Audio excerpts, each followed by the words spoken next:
We're going to start. Welcome, everybody. Good evening. Thank you very much for joining us tonight. My name is Matteo, and I am the Security and Defense Director at YPFP.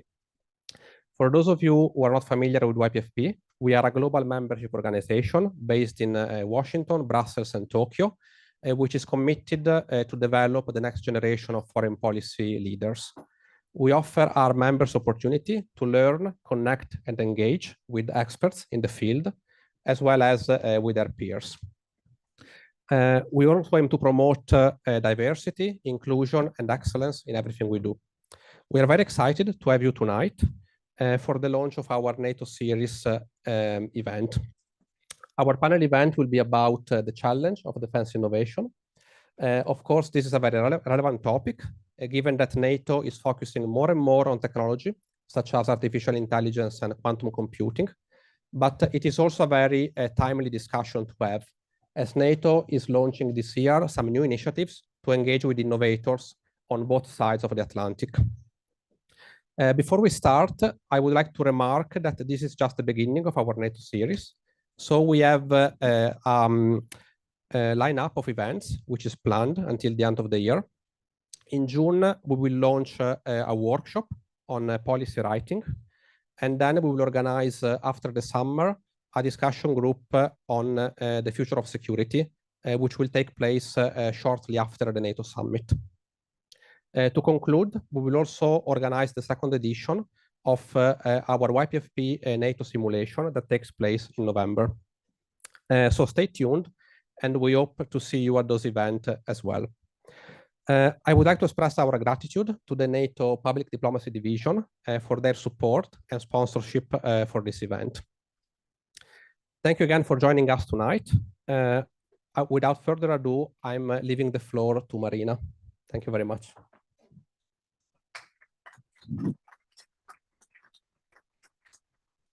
Well, good evening and welcome from my side. Welcome to tonight's event on NATO and the challenge of defense innovation. I'm Marina. I'm a security and defense officer at YPFP Brussels branch, and I'm so happy to be host for tonight's event. Before we begin, I want to express my gratitude to our speakers for taking the time to be with us tonight. We're honored to have you here, and we look forward to a lively and informative discussion. Without further ado, it's my pleasure to introduce our first speaker, Franchesca Tortorella, who is joining us online. Good evening, Franchesca. Franchesca is a senior policy officer in NATO Diana transition team. She's playing a key role in laying the groundwork for Diana to reach initial operational capability this summer. Before joining the Diana team, Franchesca worked for several years as a project manager within the Science for Peace and Security program at NATO, where she delivered research and development projects in the field of advanced technologies. My warm welcome goes to Zoe Stanley-Lockman, Policy Officer in the Innovation Unit in the Emerging Security Challenges Division. She's working on the strategy on EDTs. She has a background in defense economic, and she worked as an innovation analyst in Brussels, Paris, and Singapore. Welcome, Zoe. And I would like to extend my warm welcome to Mr. Bernard Simon. He's a senior associate fellow at Egmont, the Royal Institute for International Relations, which is the think tank of the Belgian Foreign Ministry. He's also head of cyber diplomacy at the Brussels Diplomatic Academy at the VUB. He teaches at the Belgium Royal Military Academy and the European Security and Defense College. Once again, thank you to our distinguished speakers for joining us today. I'm so excited to delve deeper into our discussion. I would also like to take a moment to thank our audience for being here with us. Before we get started, just to go over a few quick housekeeping items. Franchesca, as you can see, will join us online from London, and she will deliver her presentation on Diana and the importance of the technology and new capabilities for NATO at the beginning of the event. Unfortunately, she will have to leave shortly after that, so we will offer the opportunity to pose Franchesca questions immediately after her presentation. After Franchesca has answered her question, each speaker will have around 10 minutes to provide a quick introduction to their topic, followed by 10 to 15 minutes discussion to delve deeper into the topic. And this will follow by the Q&A session of roughly 30 minutes. Thanks again, and I'm looking forward to our conversation. I would kindly invite Franchesca to provide us with an overview of DIANA and its role in the current strategic environment. Franchesca, floor is yours. Marina, thank you so much to you and Matteo and the entire YPFP for organizing this event. It's really a pleasure to be with you today, even if only virtually. I'm actually joining from the DIANA offices in London, so you can't see much behind me, but I will share a little bit what's the regional office, the first regional office of DIANA, and it's actually located in London, and I'm connecting from here, so it's actually very exciting to be with you today, even if only remotely. Thank you for the opportunity. It's a real pleasure to promote DIANA to such a young and interested audience today, and I'm happy to start my briefing about the Defense Innovation Accelerator for the North Atlantic, DIANA. So we can move to the next slide, please. The strategic concept, and we can actually already move to the next slide. Okay, so you're probably familiar with the fact that NATO in 2022 drafted and approved its new strategic concept. Emerging and disruptive technologies there are actually highlighted twice. It's very important what's written in the strategic concept, because basically it says that emerging and disruptive technologies, or EDTs in their acronym, they bring both opportunities and risk. They're altering the character of conflict, they're acquiring greater strategic importance, and they're really truly becoming key arenas of global competition. So technological primacy is increasingly influencing the success on the battlefield. And this is our strategic concept. Next slide, please.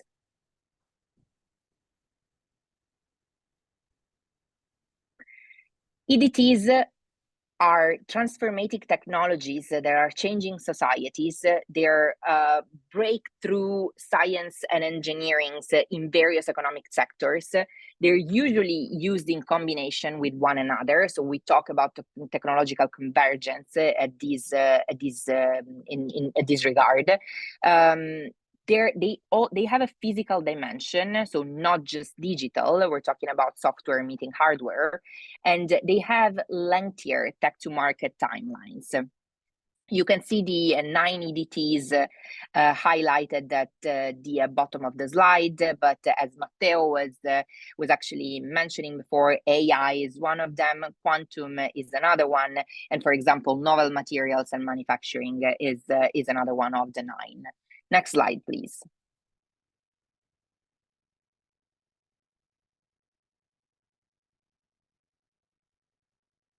Now, we talked about the strategic concept, we talked about DDTs, but what are the challenges that are actually facing NATO in adopting these EDTs?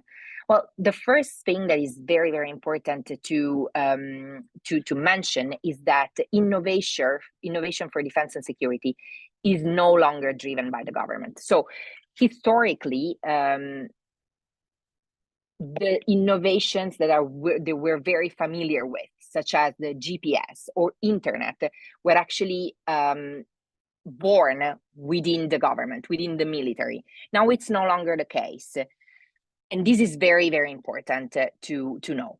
EDTs are also undercapitalized because of risk and high technical complexity. Dual-use technologies, so technologies that have a civil and military application, they develop way more quickly than governments can actually catch up with, and competitors and potential adversaries can access allied EDTs through licit and illicit technology transfers. So these four elements basically give birth to a gap between civilian innovation ecosystems and defense and security needs. Next slide, please.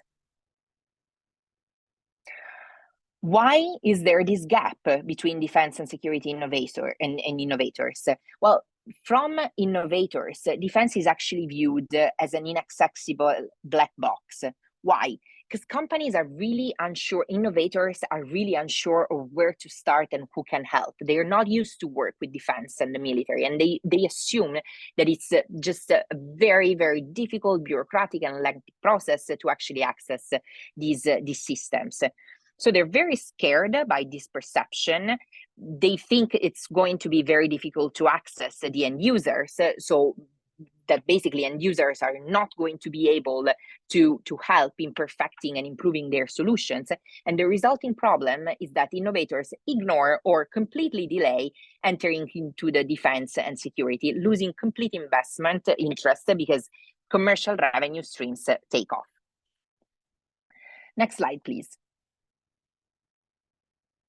Okay, so as I said at the beginning, the strategic concept actually mentions CDTs twice.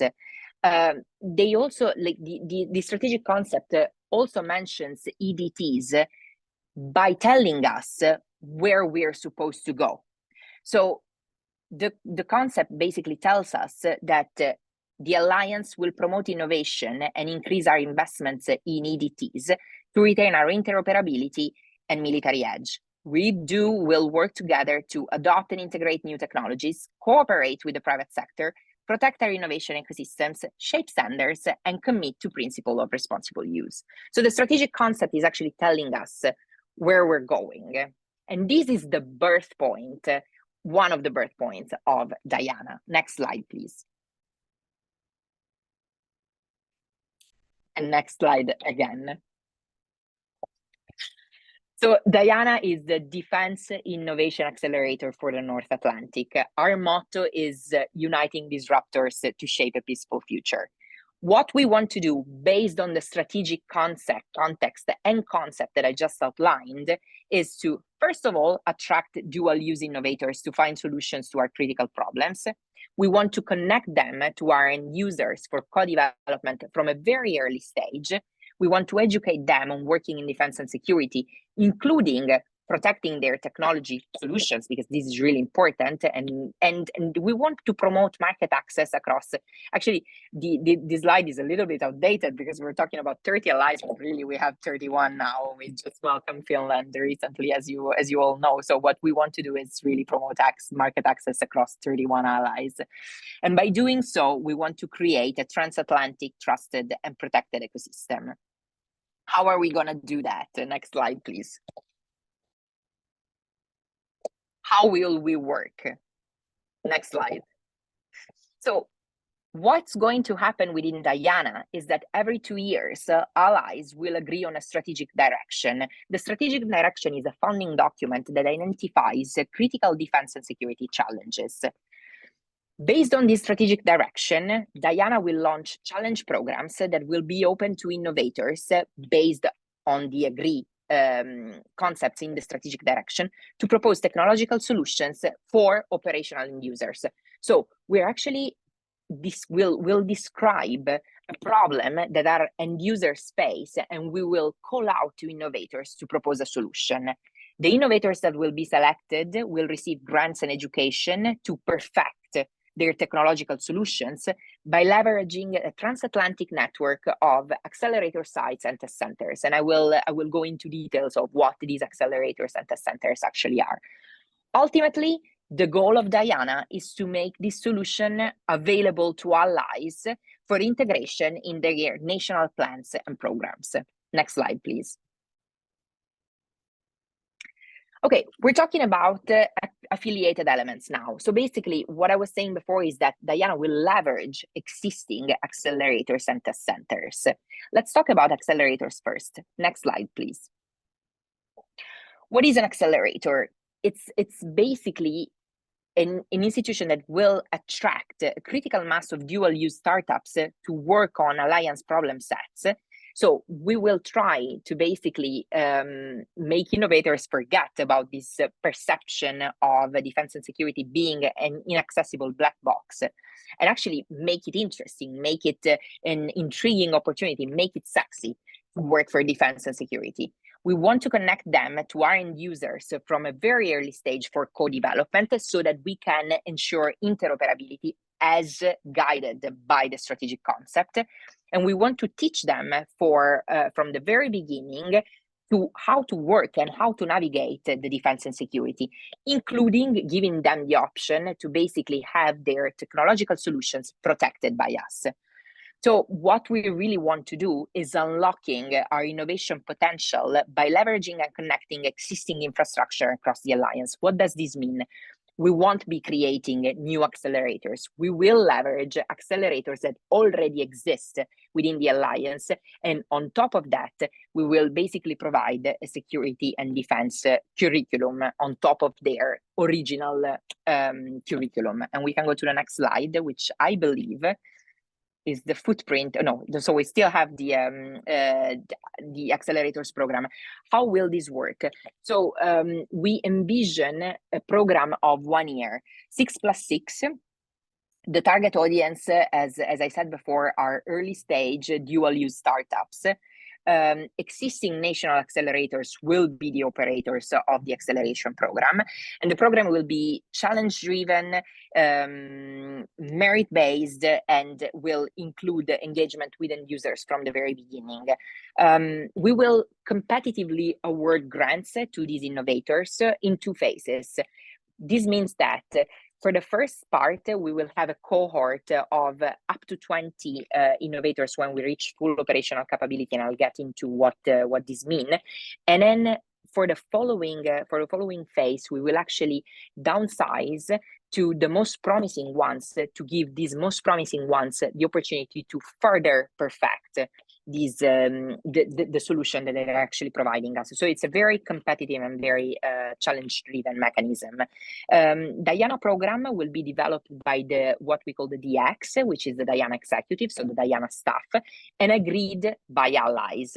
As you're probably familiar with, the mechanism for decision-making at NATO and enabling NATO bodies by consensus, so we always need to obviously ask the nations, and in this case, the governance is provided by the Diana board of directors. The board of directors basically includes 1 member per each allied nation, and they will be our governance member.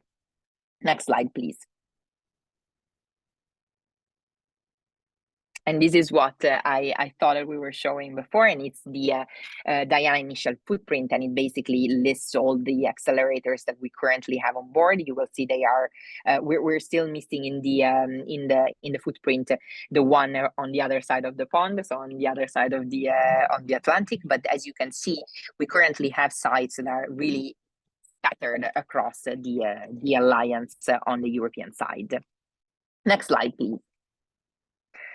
Another very important part of Diana will be the test centers. So the test centers are where innovators can bring their concept to de-risk their solution. What does it mean? Innovators have this solution in mind, but they don't know if they will actually work or not. So what we want to give them on top of the accelerators program is the possibility to test their solutions in institutions that are really top-notch for the alliance, that basically cover all the EDTs areas, as you can see in the diagram, and that offer expertise, mentorship, facilities, equipment, and resources to these innovators to actually be able to see if their solution works or not. On top of the possibility of testing in test centers, we will also give them the possibility, as I said from the beginning, to work with operational end users. So they will really be able to see if the solution works and if the solution is adaptable and matching the requirements of the end users. Next slide, please. This is the footprint with the test centers. This is also not really updated because we're getting basically new test centers every day. The nations are very, very happy to provide their institutions to us, but again, as you can see, they're really scattered throughout the alliance, and this is really interesting for an innovator because they will be able to actually test solutions in institutions that are not necessarily coming to their mind, because maybe they're not located in their country, but this is incredibly important because really it gives them the possibility to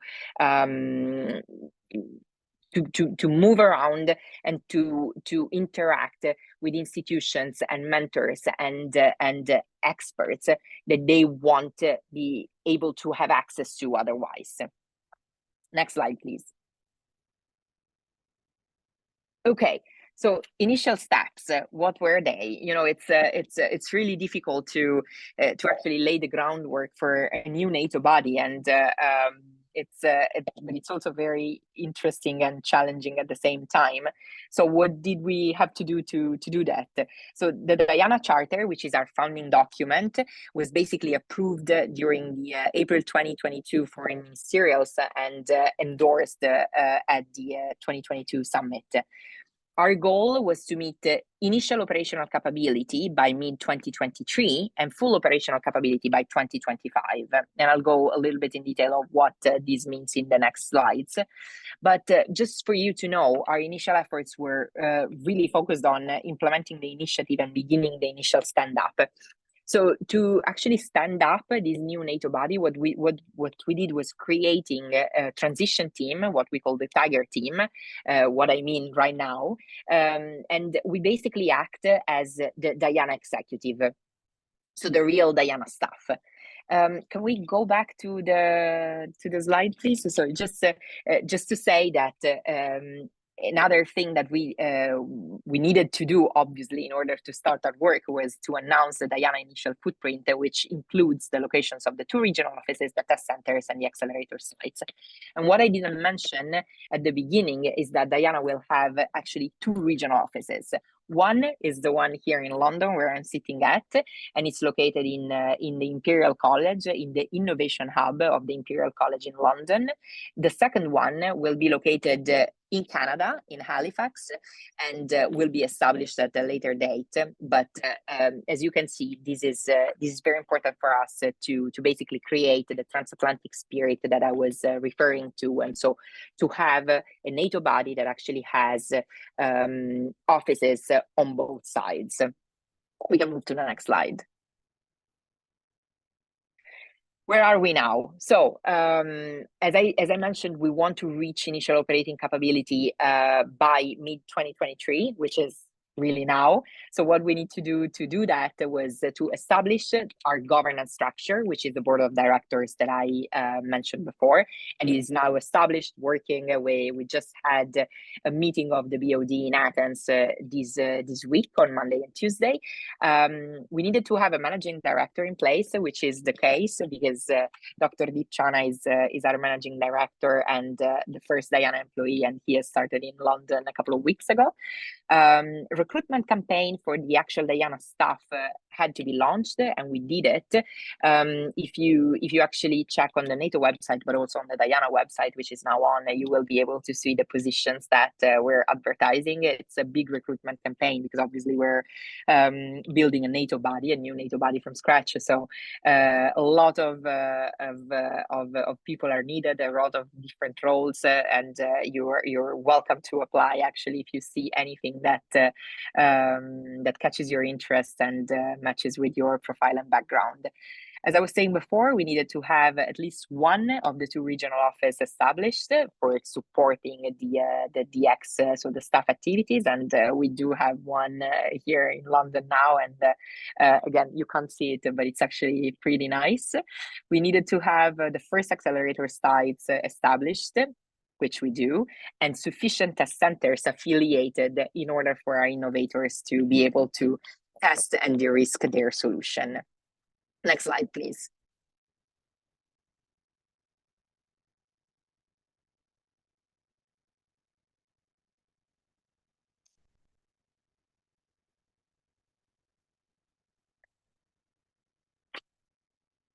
sorry,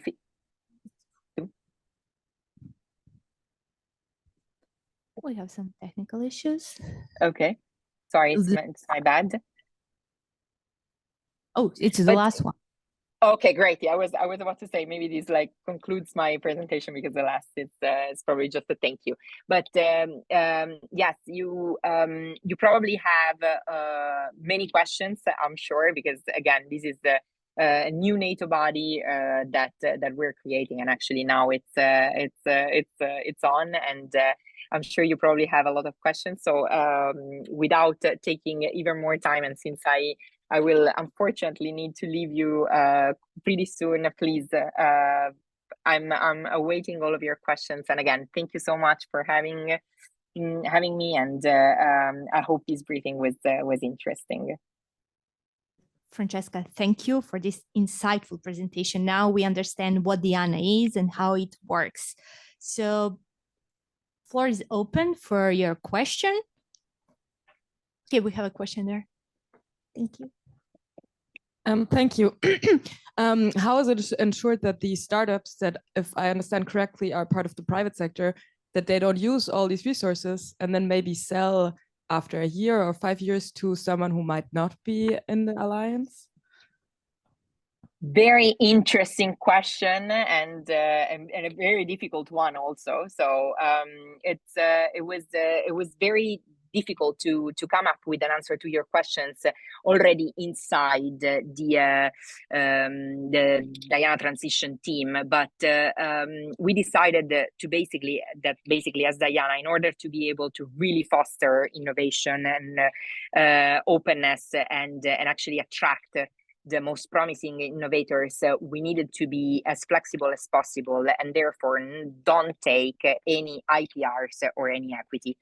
It was a difficult decision because, as you correctly outlined, this will not hinder innovators to actually, in 5 years or even in 1 year, to actually sell their solution to someone that we wouldn't like to have in their solution. But we decided for the moment to actually privilege openness and to be as adaptable and flexible as possible, and avoid taking any IPRs and equity. Therefore, we can't basically have a say in what after Diana the innovators do with their solution. But considering this is the very beginning, we wanted to be as open as possible and favor and promote innovation and have and attract the most promising ones. So for the moment, we won't take any IPRs, any equity, and thereby we will leave freedom to develop, because let's remember, they're developing their solution. So we're actually targeting innovators that have a TRL, which is the technology readiness level, as high as 4 and go to 9. But when they are at TRL 4, 5, or 6, our solution is really not ready yet. So considering that this is our target, we decided to basically take no IPR, no equity, and leave them the freedom to develop their solutions. And we'll see if that works. You know, what I love to say, it's something that it's a metaphor that I think gives the idea of what we're doing in Diana, which is really building the plane while we're flying it. So obviously, many things will need to be revised. We will need to have a lessons learned mechanism in place that allows us to change our decisions if those decisions didn't prove to be right. But at the beginning, this was what was decided and obviously agreed by the allied member states, and we hope it's going to prove effective and will basically give us the possibility to attract the innovators with the most promising solutions that we need. That was a very long answer to your question, sorry, but it's a very interesting question.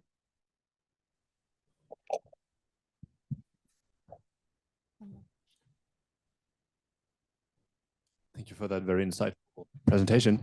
Perhaps a question also concerning flexibility. I was wondering, what is the role of legacy defense contractors in this program? Because I can't imagine that there's not an effort with established defense contractors to also develop future technologies. Certainly there's perhaps even implications of competitions here. Very, very interesting question as well, and you actually touch a very interesting point. So the what we call the defense primes, so the big contractors that actually work in defense. And it's true that as NATO we have obviously a big and effective relationship with them. So we don't want to leave them out of Diana. It's definitely not our interest. We actually want them to be mentors for the startups that we will select. Obviously, they work with us, but it's also true that if you look at the latest figures, their investments in R&D, so in research and development, is not as high as it used to be, and especially if it's not as high as compared to the big tech companies, for example. So you see that these R&D investments are lowering, therefore the solutions that they are proposing to our operational users are not really, not always the groundbreaking ones that we would really need to address the problems that we are now facing. This doesn't mean that we can't use their expertise. This doesn't mean that we can't use their knowledge and competence of years and years of working, obviously, within the defense field. So what we want to do is basically have them in as mentors and train our innovators as well. If you look into what also big defense primes are doing lately, you will see that in the last 5 to 7 years there has been a trend also within themselves to actually launch incubators and accelerators programs, because they also see the potential in startups and the potential in not necessarily only funding them, but giving them some expertise and insights so that they can develop their own solutions. So this is also what we want to do. Definitely not keeping them out of the game, but involving them and leveraging and capitalizing on their expertise and knowledge to help our innovators as well. One more question here.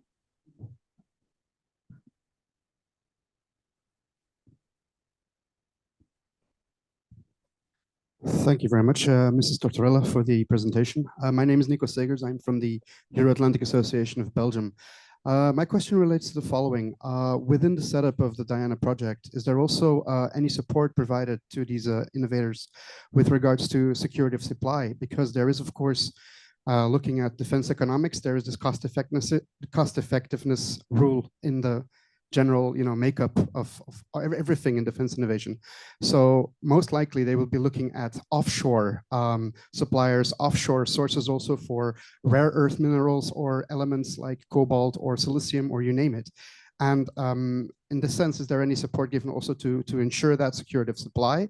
And secondly, when it comes to acquiring these assets, of course, you need price stability. You would like to have a stable market for price stability.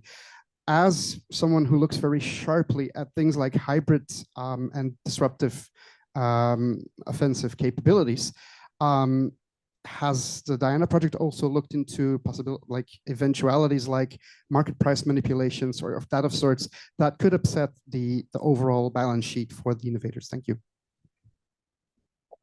Very interesting. Another very interesting question. So it's a very well prepared audience, I have to say. So with regard to your first question, what we are it goes back to the answer to the first question I already gave. So this is our first year, and we decided to be as open and as flexible as possible. So basically, in the grant that we are going to give to innovators, we will have grants agreement. Obviously, in order for them to be able to attend the accelerators program, they're gonna get grants. And this was another very big discussion on what should we do? Should we give them grants? Should we give them money? Obviously, we are very, very careful about how we give money from NATO, because we're talking about taxpayers' money. And the decision was actually to give a grant. So a grant for NATO is a donation. It doesn't mean that you can do whatever you want with that grant. It means that you basically have categories that you can use your grant for, and in those categories, you need to be compliant with NATO financial rules and regulations. So this is the way we will ensure that compliance with our regulations and with what you were basically mentioning will be kept. Although it's still going to be a grant, so we will leave the possibility to innovators to use it as best as they can, because they're really the ones who know best how to use this money, again in compliance with the NATO financial regulations that we have. With regard to your, actually no, can you repeat your second question, because now I forgot it.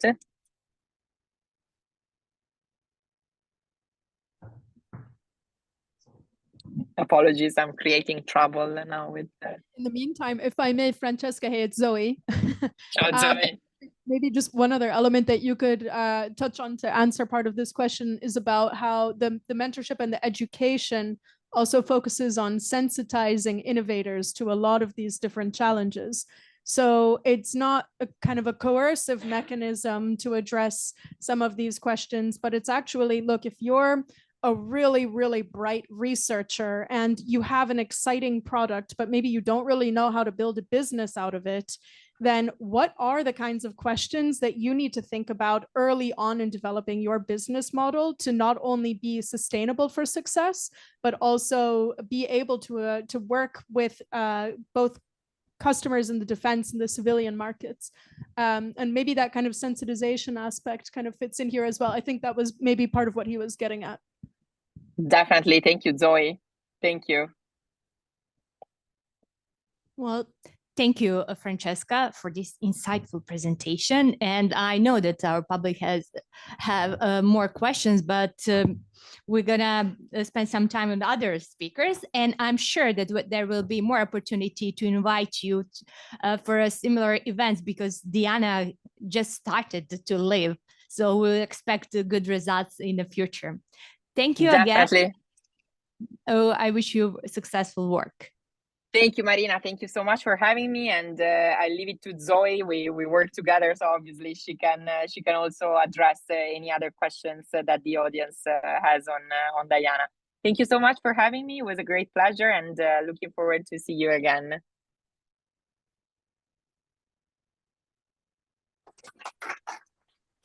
Thank you. Well, Zoe, I'm curious to hear from you, since NATO is embarking on a new stage of adaptation in which innovation and emerging disruptive technology gonna play a very crucial role. Could you explain what the Alliance is doing in that regard?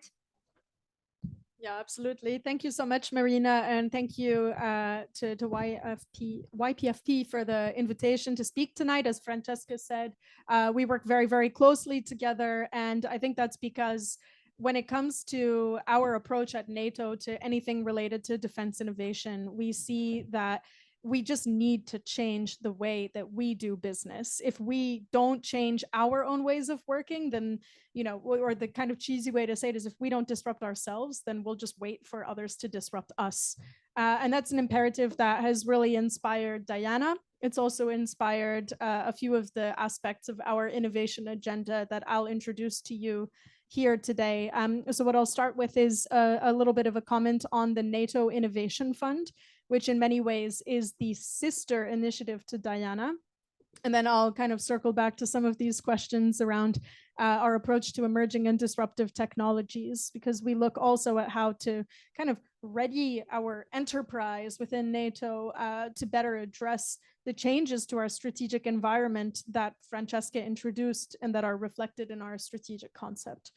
So really similar to Diana, when it comes to the NATO Innovation Fund, what we're really trying to do is create new mechanisms and new platforms to really directly engage the innovators that are driving some of the most important technological breakthroughs that will define our future advantage. When we talk about maintaining our technological edge, I think we have to be humble and realize that if we're serious about that, we need to show up in different ways. So with the NATO Innovation Fund, what we're doing is setting up, I think what's pretty powerful of a demand signal. The NATO Innovation Fund is going to be starting out with 1 billion euro over the next 15 years that will be invested into early stage deep tech startups. I think you've already seen from Franchesca how we're looking at emerging and disruptive technologies, that idea of tech that has the hardware software integration, that oftentimes is kind of undercapitalized, meaning that in the private sector, maybe it's just really risky. And if you're, for example, a venture capitalist that's motivated by short-term returns, then that tech isn't going to give it to you, but it's actually going to be the highest reward over time. How do we actually create mechanisms to invest in that? Well, in our case, what we are doing is standing up this 1 billion euro fund to begin with, as a private entity. So it's going to carry the NATO name. The North Atlantic Council has agreed as much, but this is really going to be a private venture capital firm that uses market standards, has professional investors that really align with the strategic objectives of NATO and our emerging and disruptive technologies agenda. It has three kind of core aims. The first one I've kind of introduced a little bit, which is the idea of addressing undercapitalized tech. So if we're looking for these deep tech investments, we at NATO and we with this 1 billion euro can afford to really take those risks and invest in the riskier technology areas that aren't going to give you profit in maybe 3 years the way private VCs are going to want. And that's because we're not investing just in profit. We are investing in impact. We're really looking at financing the best possible technologies that are out there and creating new opportunities that kind of fill that market gap. The second goal is that we also see that, there is incredible talent all across our 31 countries. We have 22 countries that have opted into the NATO Innovation Fund, and the structure of their kind of tech hubs and their innovation ecosystems is really unequal. I mean, it doesn't matter if you have the best talent, if you don't have access to the opportunity there, if you don't have access to the financing that can actually keep you thriving in that innovation ecosystem, you're going to go elsewhere.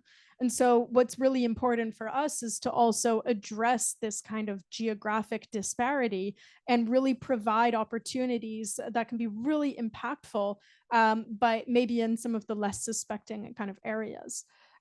This links to the third goal, which is that we really see the NATO Innovation Fund as well as Diana, as initiatives that can provide market alternatives to orienting some of our most talented innovators towards potentially adversarial sources of capital and customers. So it's one thing to kind of use sticks and say, no, don't go to that country, be careful of their links with such and such military. And it's another to say, well, actually, we have investment opportunities that are here that are going to keep the talent and the technology and the IP here in the alliance, so that when we're talking about maintaining our technological edge, we're doing it in a way that's also really, really addressing the fact that, well, we see a lot of licit and illicit technology transfers. We were just talking, Bernard, about a few of these mechanisms we see that are really pushing a lot of this most interesting talent and tech elsewhere. We don't want that to be used against us.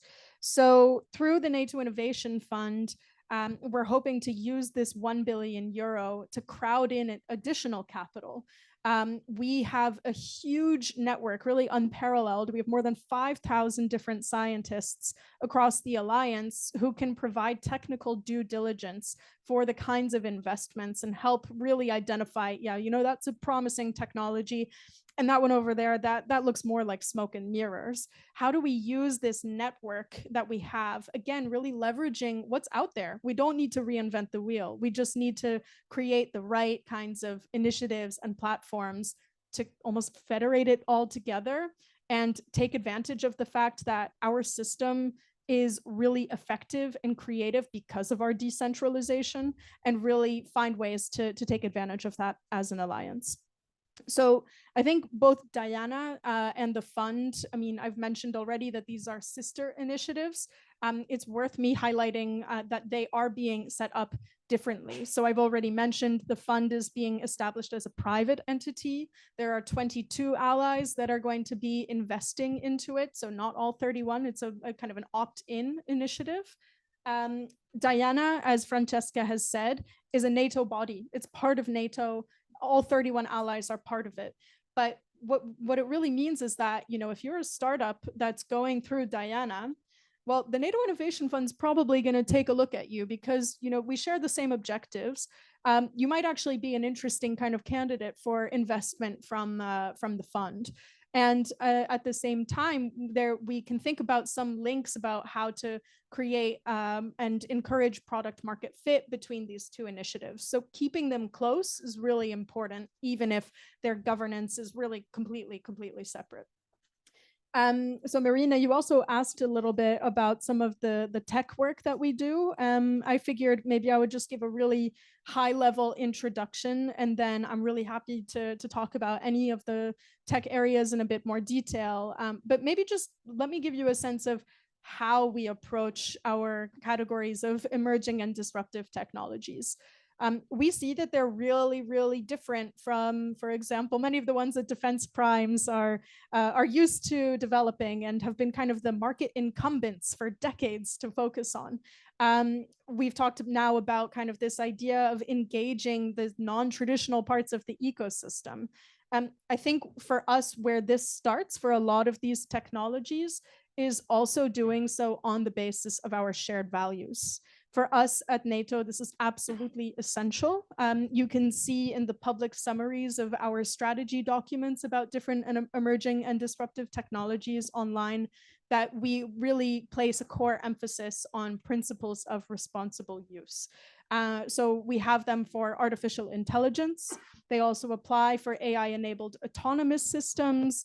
I'm leading right now the development of NATO's biotechnology and human enhancement strategy, and can already tell you responsible use will be front and center there because it can't not be. And really, this is something that we consider for every tech area that we look at.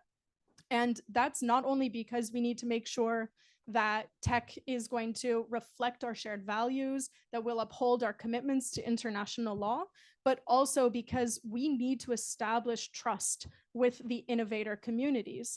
I think really, my experience for the past 7 or 8 years working in this space, not only in NATO, but elsewhere as well, has been that the first and kind of foremost barrier for a lot of startups or non-traditional kind of companies, researchers working in the defense space is really that we're just really bad customers. We're really difficult to work with, and we need to change that, which is why Diana, I think, is so powerful. But there are definitely many people out there who think that it is unethical to use technologies, and it is on us to show how serious we are about implementing our principles of responsible use.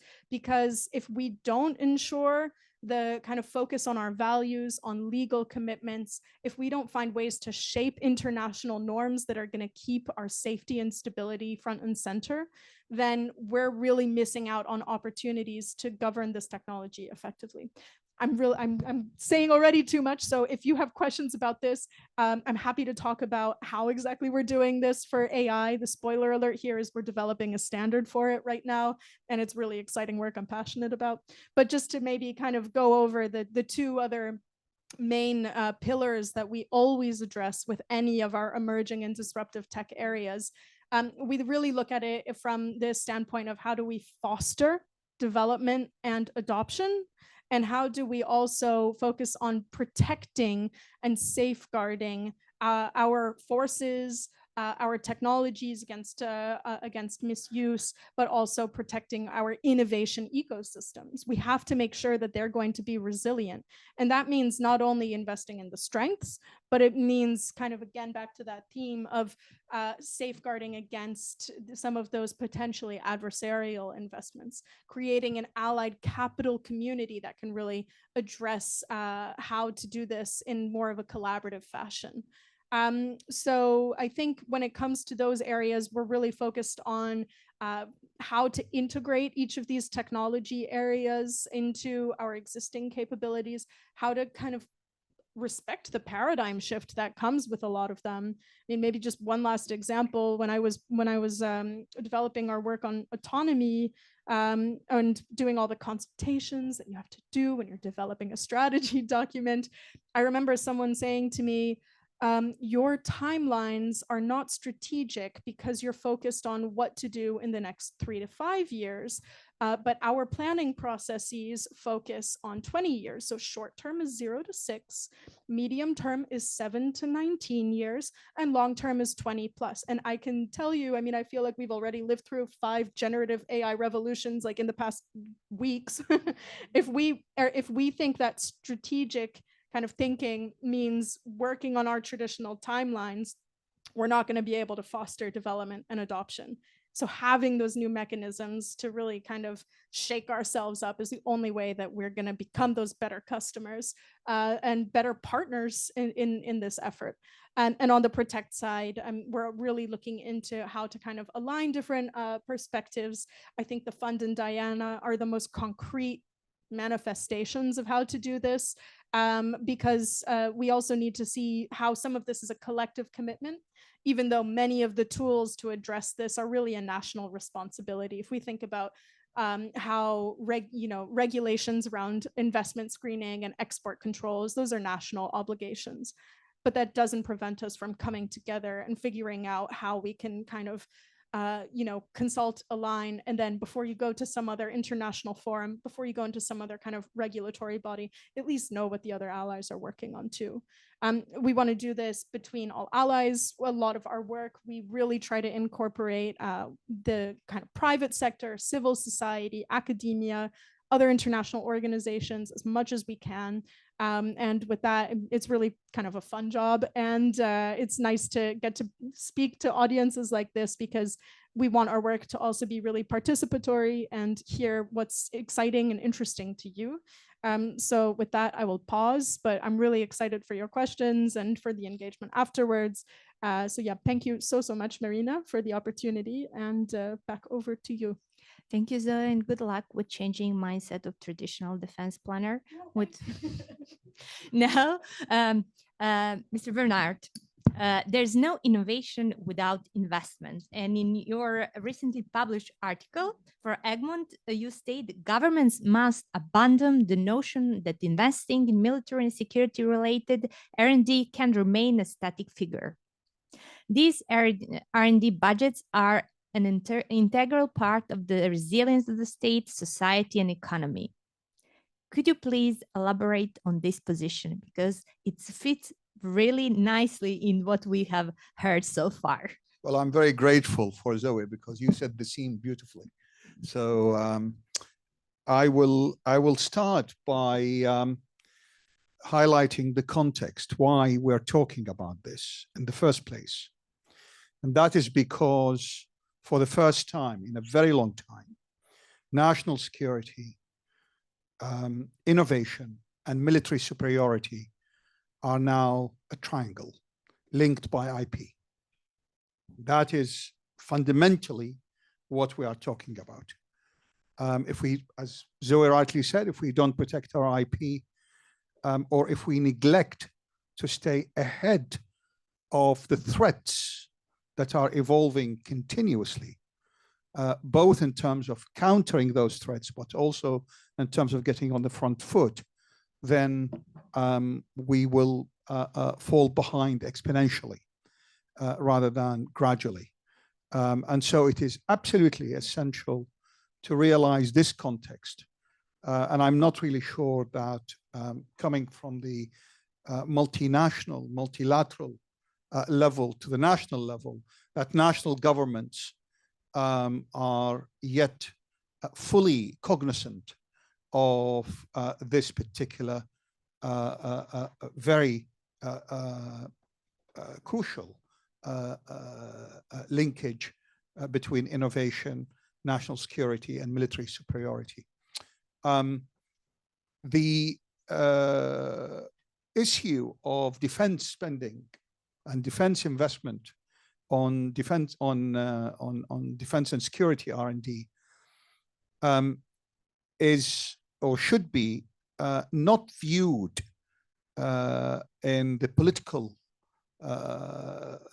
light of, oh, for the last 30 years we haven't invested, now we increased our budgets by X% and therefore aren't we doing wonderfully? Well, the answer is maybe, maybe not. That will depend on the nature, the scale, and the severity of the geopolitical and other threats that are emerging as a result of technological innovation, disruptive technologies. And this is why I said static budgets in R&D in defense and security are really quite inadequate. We need, if I had told you in autumn 2019, or let's say in spring 2019, that by spring 2020 we will have COVID with all its consequences, and if you did not throw the kitchen sink at it and find a vaccine, then that's a dereliction of duty. Well, I can tell you now that in 10 years' time, we will have potentially quantum de-encryption of data, mass de-encryption of data. And this is why in all my lectures, I'm redefining sovereignty. Sovereignty in one aspect is control of land, territory, sea, and airspace. And I'm adding the control of data. We are in a phase of historic development. There's always been a link between innovation and military endeavor. But we are now, as you rightly said, in a phase where the innovation cycle is shortened massively. And it is absolutely critical to realize that if we use the analogy, for example, of the nuclear, the dawn of the nuclear age in 1944, and the emergence of a unipolar nuclear power, the United States, for 4 or 5 years, before the Soviet Union managed to also develop a nuclear bomb. If a state achieves breakout in quantum technology, then we will have a very serious situation, because there'll be a state that is able to threaten other states through dismantling their control on their data. And this is why we need to invest today, for example, in quantum encryption and in other technologies. We don't have much time, but I wanted really to have a very quick tour around various issues to do with the subject, and then I'll be equally happy to answer questions. AI, of course, is posing tremendous challenges, particularly generative AI, as you rightly said, because the innovation cycle, again, has shortened so massively, and therefore the processes of national governments as well are largely inadequate in terms of the length of time they take, the complexity, and the agility of response that, in my view, private-public sector cooperation is now an absolute conditio sine qua non for national security. We cannot afford to remain recalcitrant about involving all resources in society in responding quickly and with agility to the threats that are emerging from disruptive technology. I want to raise an issue here that's to do with AI, and that is the inherent potential conflict coming with GDPR. We have that problem because we value privacy. I think I wanted to also mention in response to the value-based technology ecosystem that we're creating. I would highly recommend looking at the AI section of the TTC, the EU-US TTC, because it's the summit communique is very explicit, is very strong, and is very clear about value. And I think ultimately, in my view, this could develop into potentially a technology type NATO for the alliance. But going back to the issue of how we respond to these challenges, the GDPR or the training of large AI models depend on that resource that we now have to provide for, which is data, the new oil, I call it. It's the new raw material, effectively. How that is going to be compliant with current GDPR regulations is unclear to me. I'm not a GDPR expert, but I think there is going to be an ethical issue relating to privacy arising, and that will lead to potential necessary legislative changes. The question, of course, is I don't want my privacy to be compromised.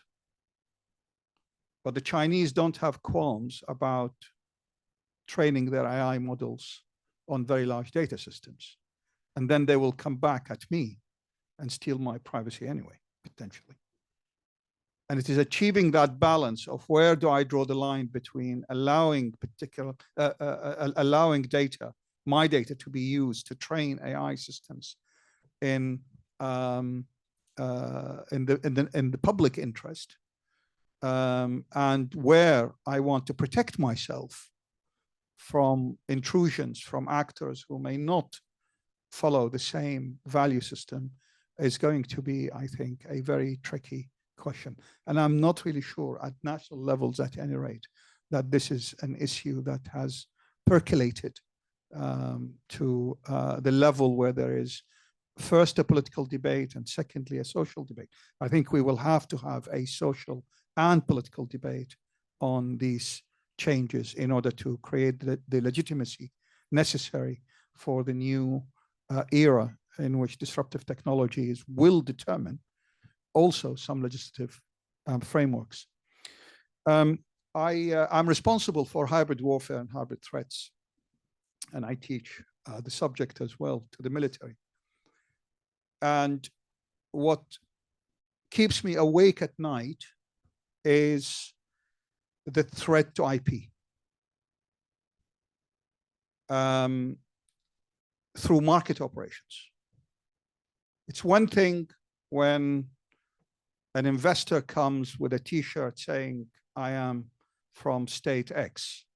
Please, can I submit to your FDI, foreign direct investment screening? Great. And the answer is no. Okay, thank you. Goodbye. It's quite another when they make a 13% investment in a shell company or in a fund somewhere in the single market, and they provide all sorts of funding structures. As the problem with FDI screening, it doesn't pick up certain types like convertible loans of funding. And through capital increases, successive capital increases, convertible loans then turn into equity. And one fine morning, two executives turn up on a Monday morning and the company and say, sorry, we own the company. We have 53% of this company. The founder, the classic example of the bright PhD engineer and his partner or her partner who have started that company have no idea what to do. They resist, they get sued. We ran workshops, by the way, at Egmont on economic and financial influence and penetration operations. So what I'm telling you is actually is an example of cases that have taken place. So we need more robust mechanisms. In answer to your question, I think, personally, I think we need screening applied to every investor in a designated list of industries and companies, rather than by nationality of investor. It's actually by destination of the investment. And that then there should be a national security test applied, a national security certificate obtained that effectively creates at least a deterrence initially to any hostile actor.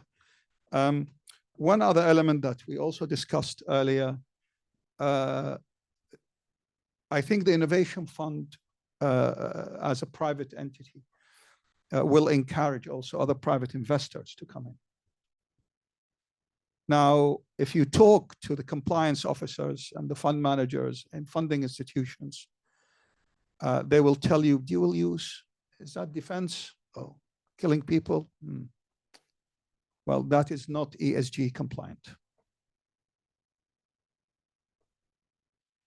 I don't think the problem is substantive. I think the problem is mechanical. We need to give the compliance system a mechanism through which it can certify that this is ESG compliant. And so I think there is a need, and I've been saying this for some time, to urgently sit down around the table, NATO and the EU, and potentially the private sector, to actually agree on the way forward on how to comply with ESG regulations. Incidentally, through our workshops, some of these ESG regulations were abused by hostile actors to undermine boards and management in strategic companies. So they could be abused as well, and we need to also protect against that. Very quickly, two other points that I want to highlight. With synthetic data and the ability of AI to generate deepfakes, AI-enabled deepfakes, we are very concerned about, of course, disinformation. Disinformation potential, particularly with the elections coming next year, particularly the situation in Sudan now and in other situations. It is not just text, but it's visual and video as well. We've been discussing what the mechanisms could be: left of bank, i.e. preventative, but also right of bank, i.e. how to handle a crisis if it blows up. There are different scenarios in which disinformation can be very destabilizing. And one of the scenarios is, for example, using AI-enabled deepfakes to cause all sorts of uncertainties in society, or immigration problems, and so forth.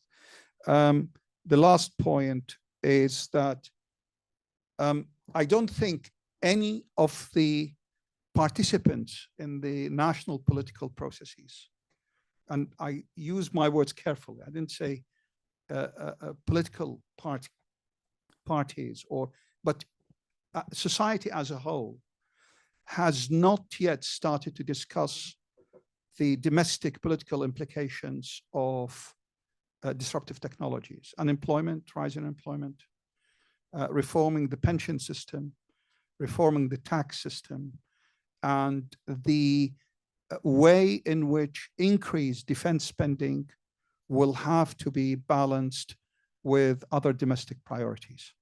And I think that has not started yet. And I think this is one of the issues that should be of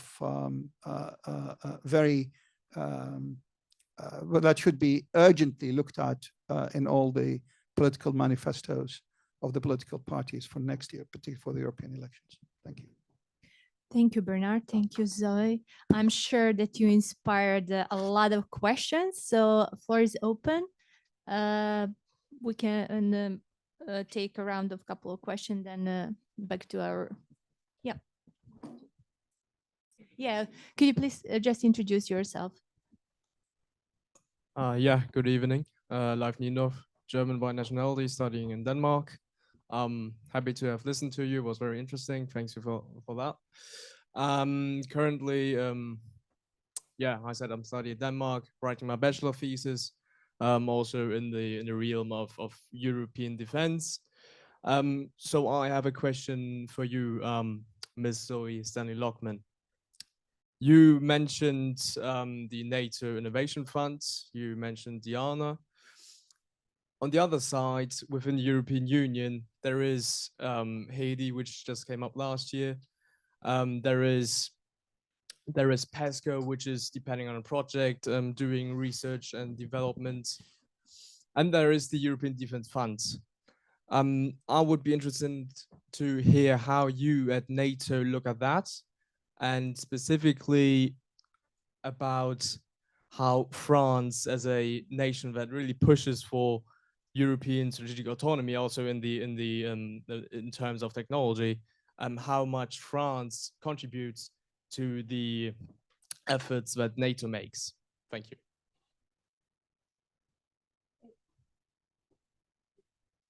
Hi, I'm Kate. I work for Senelec, two of the official European standardization organizations. So I come from more European market standards background. I was very surprised to hear you mention market standards. So I presume that's in reference to ISO and IEC, if I'm not mistaken. No.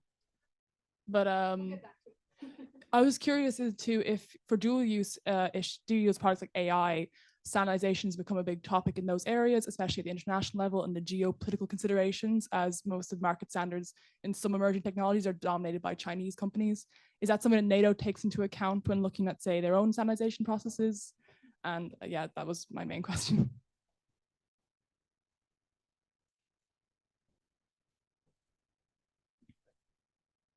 I have two questions, actually. Perhaps one being more of a disambiguation, specifically concerning generative AI, actually. You mentioned the IP implications, things of that nature, deepfake implications. What I'm curious, the current generation of predictive neural networks, say ChatGPT-4, something along those lines, right, seems to, at present, mostly be perhaps not generative, but rather recomposing existing data sets, which you also briefly discussed.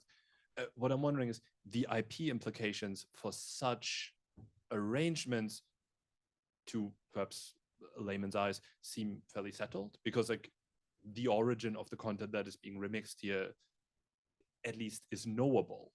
So what I'm wondering is, how does that influence your current thinking on the issue, and how do you foresee this will develop to perhaps a point where we can speak of genuine generation of content rather than just its remixing? And a second question concerning what you said about sovereignty, what I'm really curious on.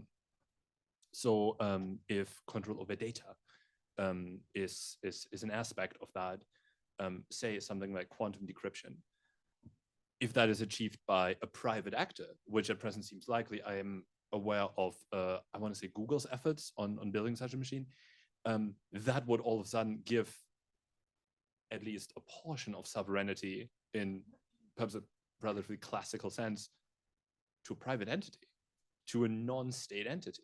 And that, my background is in IR, seems to have actually quite interesting AI implications. So I'm really curious about those 2 points. Thanks very much. We can answer these 3 questions, and we'll leave other question for next round. So you want to start? First question. Sure. Yeah. Sure. Thanks. I can maybe comment on the first 2 questions. So first on the EU. So I mean, personally, and all my colleagues, we have regular staff engagements with our colleagues who are working on HEDI, on the EU Defence Innovation Scheme in the Commission as well, the same people working on the EDF, with the Defence Innovation Scheme kind of as a portion of that, and many other kinds of efforts.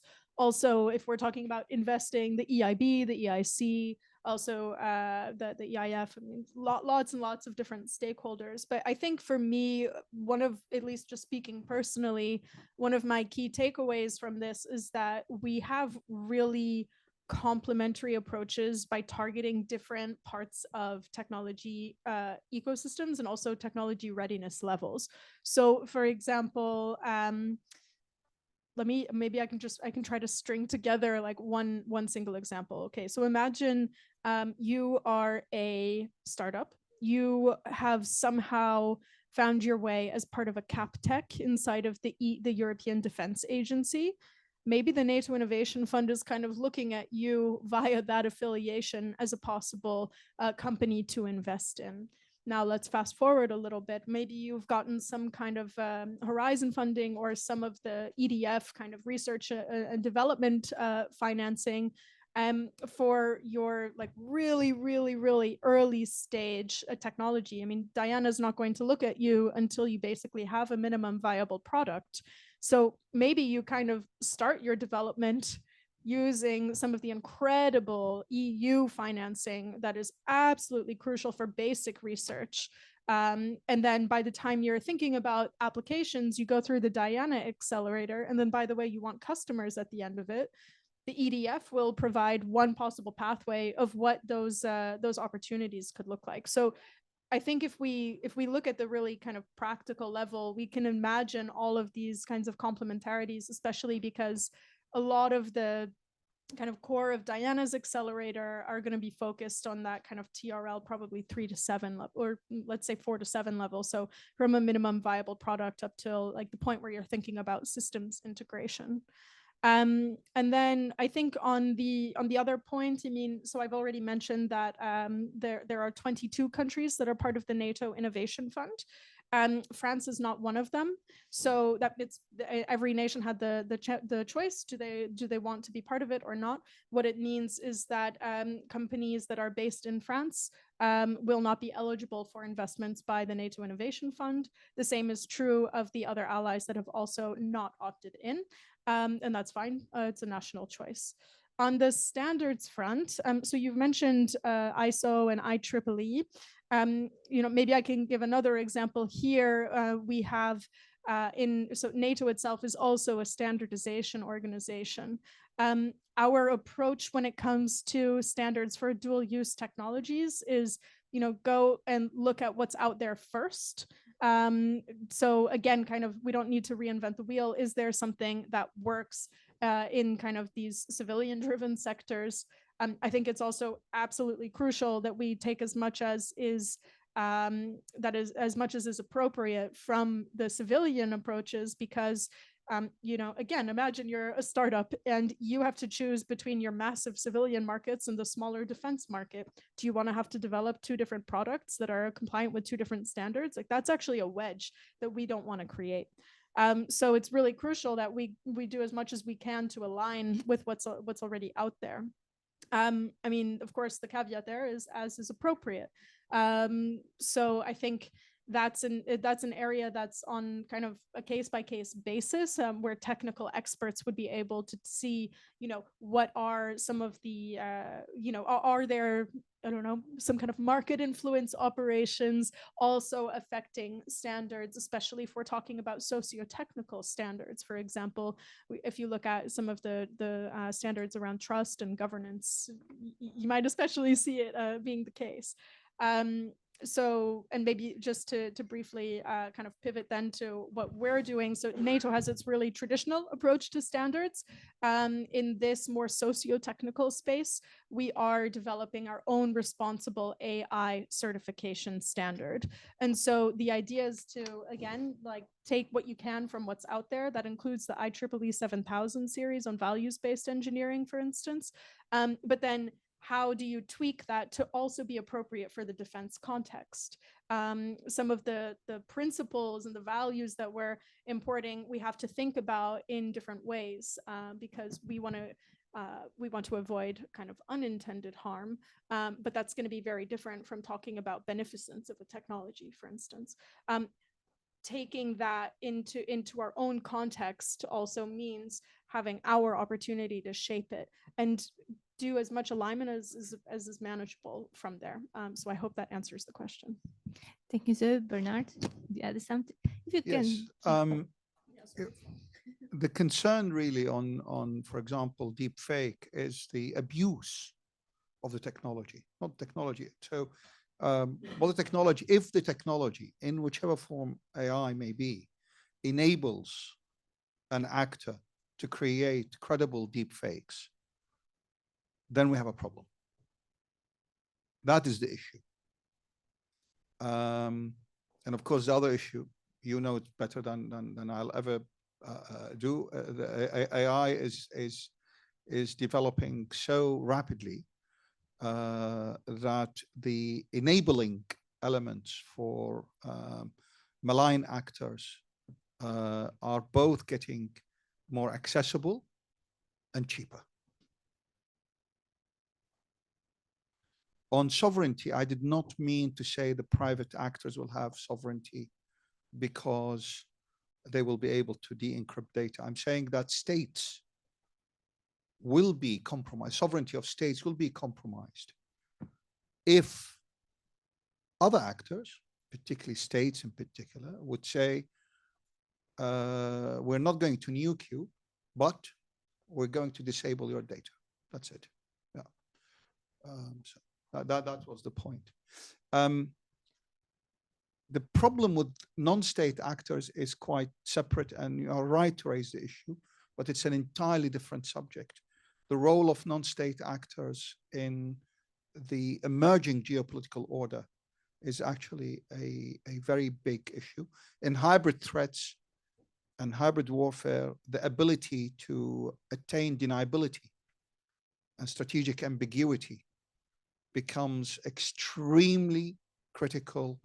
The more layers you have between a state, let's say, that wants to achieve or delivers a certain effect, and the effect itself. If they create different layers, they go into a non-state actor, into a terrorist group, into an organized crime syndicate. It will be very difficult to attribute.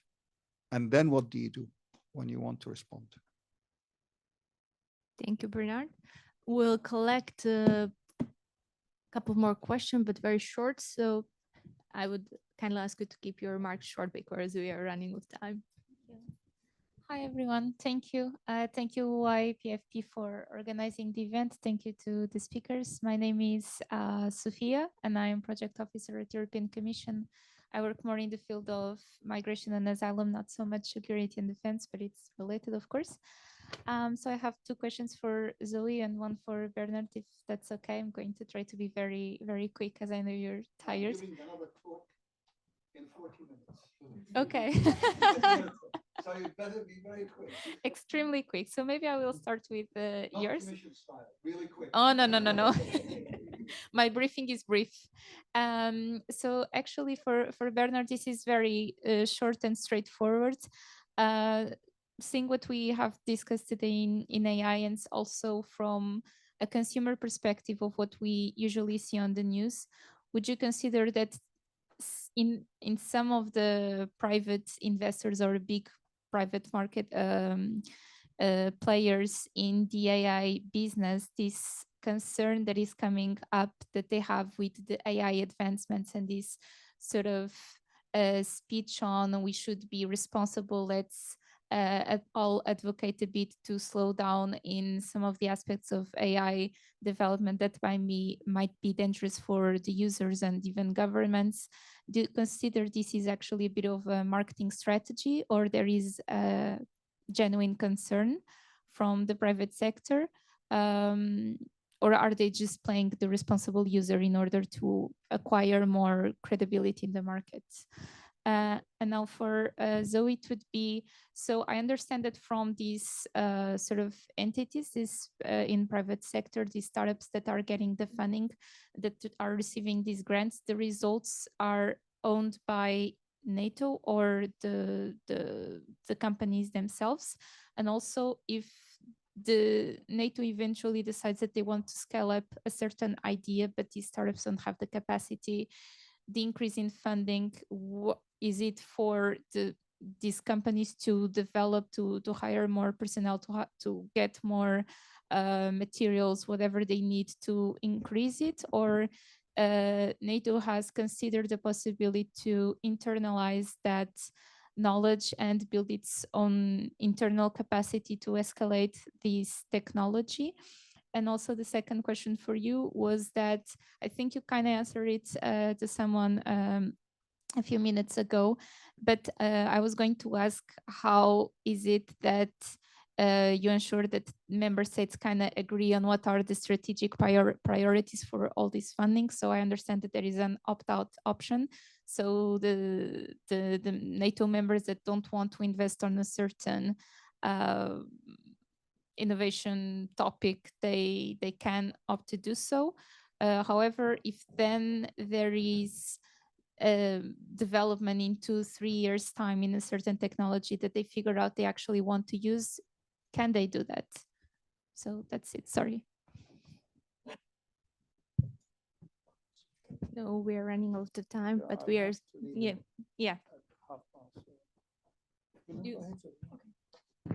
Okay, I'm taking my marching orders. I'm going to be fast. On the second question, so the NATO Innovation Fund is actually an umbrella structure, which means that you can create future sub-funds in the future. So right now, the 1 billion euro that we're talking about, that is set. It has its own kind of limited partners, i.e. the allies that are investing, and it has its investment strategy.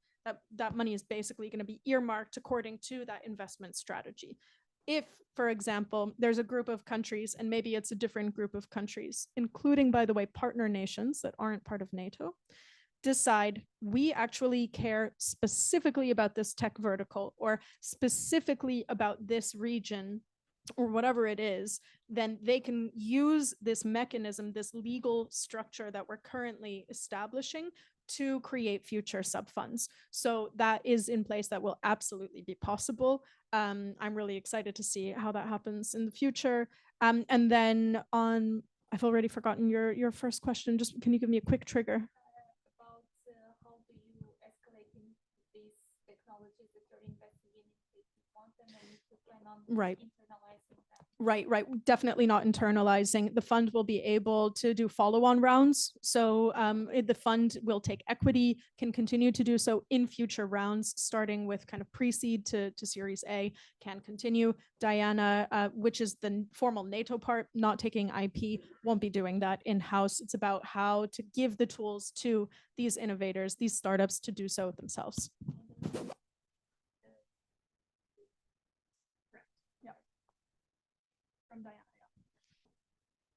With the innovators, including, of course, the fund, the innovation fund, as a co-investor. My impression is that everybody is taking it very seriously because of the uncertainty, the high degree of uncertainty. And everybody is trying to find, on the investment side, everybody is trying to really find some kind of a matrix whereby they can at least be able to understand the, when I say financial implications, return, and so forth, return on investment, that really includes everything else that you talked about. What kind of regulatory environment may emerge, what kind of constraints may be there, what kind of appetite in the marketplace, what sort of pricing the services and the products will, and so forth.